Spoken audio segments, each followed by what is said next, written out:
করছে ইসরায়েল। গাড়ি বাড়ি সহায় সম্বল ফেলে পালিয়ে যাচ্ছে স্থানীয় জনগণ।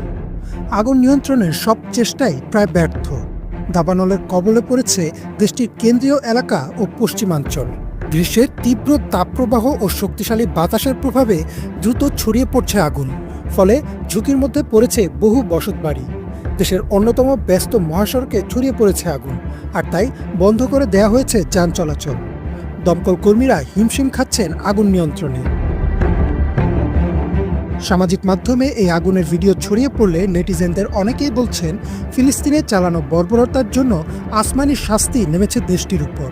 কেউ আবার এই ঘটনার সাথে পবিত্র কোরআনের একটি আয়াত জুড়ে দিচ্ছেন, যেখানে আল্লাহ বলেন, এমনই হয় আপনার প্রতিপালকের শাস্তি, যখন কোনো জনপদ জুলুম করতে থাকে তখন তিনি তাদের পাকড়াও করেন।